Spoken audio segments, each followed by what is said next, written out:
ವರ್ಷದ ಮೊದಲ ಅಮಾವಾಸ್ಯೆ, ಮೌನಿ ಅಮಾವಾಸ್ಯೆ. 144 ವರ್ಷದಿಂದ ಕುಂಭಮೇಳ ನಡೀತಾ ಇದೆ ಭಾರತದಲ್ಲಿ, ಇದು ಪ್ರಯಾಗ್ರಾಜಲ್ಲಿ. ಅಲ್ಲಿ ಹೋಗೋಕ್ಕಾಗದಿರೋರು ಈ ಅಮ್ಮನವ್ರು ತೀರ್ಥ ಹಾಕ್ಕೊಂಡ್ರೆ ಆ ಕುಂಭಾಭಿಷೇಕ ಮಾಡಿದ್ರೆ ಒಂದು ಖುಷಿಯಾಗುತ್ತೆ.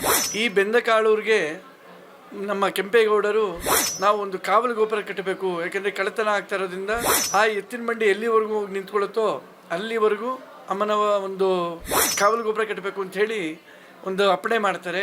ನಮಸ್ತೆ, ನನ್ನ ಹೆಸರು ಶಶಿಕುಮಾರ್ ಅಂತ. ಅಮ್ಮನವರ ಆಲಯದಲ್ಲಿ ಪ್ರಧಾನ ಅರ್ಚಕರಾಗಿ ಕಾರ್ಯದರ್ಶಿಯಾಗಿ ಸೇವೆ ಸಲ್ಲಿಸ್ತಾ ಇದ್ದೀನಿ. ಮೂಲತಃ ಬೆಂದಕಾಳೂರು ನಿಮಗೆಲ್ಲ ಪರಿಚಯ ಇದ್ದೇ ಇರುತ್ತೆ. ಈ ಬೆಂದಕಾಳೂರಿಗೆ ನಮ್ಮ ಕೆಂಪೇಗೌಡರು ಏನು ಈ ಮಾರುಕಟ್ಟೆಯನ್ನು ನಿರ್ಮಾಣ ಮಾಡ್ತಾರೆ ಅಂಥ ಸಂದರ್ಭದಲ್ಲಿ ಬಹಳಷ್ಟು ಕಳ್ಳರು ಕಾಕರುಗಳು ಮತ್ತು ಒಂದು ಅನ್ಯಾಯ ನಡೆಯುವಂಥ ಒಂದು ಸಂದರ್ಭದಲ್ಲಿ ಈ ಒಂದು ಕೋಟೆಗೆ ನಾವು ಒಂದು ಕಾವಲು ಗೋಪುರ ಕಟ್ಟಬೇಕು, ಯಾಕೆಂದರೆ ಕಳ್ಳತನ ಆಗ್ತಾ ಇರೋದ್ರಿಂದ ಈ ಒಂದು ಕಳ್ಳತನ ನಿಲ್ಲಿಸಬೇಕಾದ್ರೆ ಕಾವಲು ಗೋಪುರವನ್ನು ಕಟ್ಟಬೇಕು, ಕೋಟೆ ಕಟ್ಟಬೇಕು ಅಂತೇಳಿ ಬೆಂದಕಾಳೂರಿಗೆ ಎತ್ತಿನ ಬಂಡಿಯನ್ನು ಬಿಡ್ತಾರೆ. ಆ ಎತ್ತಿನ ಬಂಡಿ ಎಲ್ಲಿವರೆಗೂ ಹೋಗಿ ನಿಂತ್ಕೊಳ್ಳುತ್ತೋ ಅಲ್ಲಿವರೆಗೂ ಅಮ್ಮನವ ಒಂದು ಕಾವಲು ಗೋಪುರ ಕಟ್ಟಬೇಕು ಅಂಥೇಳಿ ಒಂದು ಅಪ್ಪಣೆ ಮಾಡ್ತಾರೆ. 1509 ಇಸ್ವಿನಲ್ಲಿ ಬಂಡೆಯಲ್ಲಿ ಒಂದು ದೊಡ್ಡದಾದ ಬಂಡೆಯಲ್ಲಿ ಅಮ್ಮನವರ ಒಂದು ಇವತ್ತು ಮುಖ್ಯವಾಗಿ ವಿಶೇಷವಾಗಿ ಏನಪ್ಪ ಶುಭ ದಿನ ಅಂದರೆ ವರ್ಷದ ಮೊದಲ ಅಮಾವಾಸ್ಯೆ, ಮೌನಿ ಅಮಾವಾಸ್ಯೆ. ಎಲ್ಲ ಅಮಾವಾಸ್ಯೆಗಿನ್ನ ಇದೊಂದು ಶ್ರೇಷ್ಠ. 144 ವರ್ಷದಿಂದ ಕುಂಭಮೇಳ ನಡೀತಾ ಇದೆ ಭಾರತದಲ್ಲಿ, ಇದು ಪ್ರಯಾಗ್ರಾಜಲ್ಲಿ.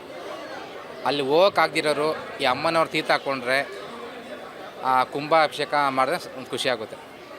ಆಮೇಲೆ ಮುಖ್ಯವಾಗಿ ಬೆಂಗಳೂರಿಗೆ ನಾಡದೇವತೆ ಅಣ್ಣಮ್ಮ, ಇವರು ಇನ್ನೊಂದು ಇವರು ಬಂಡಿ ಮಕ್ಕಳಮ್ಮ. ನಾವು ದೇವ್ರನ್ನ ಅಲ್ಲಿ ಹೋಗಿ ನೋಡೋಕ್ಕಾಗಿಲ್ಲ ಅಂದರೂ ಇವರು ನಿಜ ಸ್ವರೂಪದಲ್ಲಿ ಉದ್ಭವ ಆಗಿರೋ ಮೂರ್ತಿ. ಈ ಸುತ್ತಮುತ್ತ ಪ್ರದೇಶಗಳಿಗೆ ಅಮ್ಮನವ್ರದ್ದು ತುಂಬ ಶಕ್ತಿ ಇದೆ.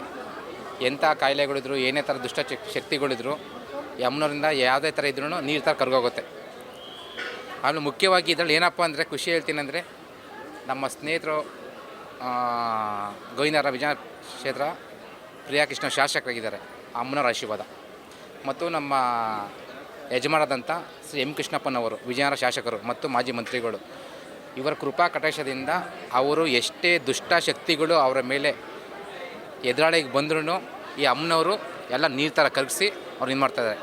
ಈ ಅಮ್ಮನವರಿಂದ ಮುಂದಕ್ಕೆ ನಮ್ಮ ಯಜಮಾನರಾದಂಥ ಶ್ರೀ ಎಂ ಕೃಷ್ಣಪ್ಪನವರು ಈ ಬಂಡಿ ಮಹಾಕಾಳ ಅಮ್ಮ ಆಶೀರ್ವಾದದಿಂದ ಮುಂದಕ್ಕೆ ಮಂತ್ರಿ ಆಗಲಿ ಅಂತ ಆ ಅಮ್ಮ ಕೇಳ್ಕೊತಾ ಇದ್ದೀನಿ.